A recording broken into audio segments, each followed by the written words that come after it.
You ask Tiger to solve. This deals with linear equations with one unknown. The final result is x equals -4/7.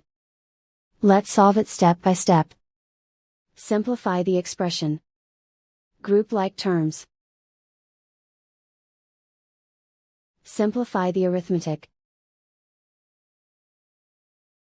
Group all constants on the right side of the equation. Subtract 4 from both sides. Simplify the arithmetic.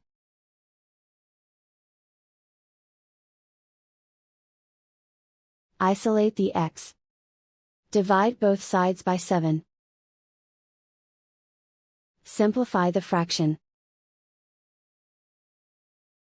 And so the final result is x equals -4/7.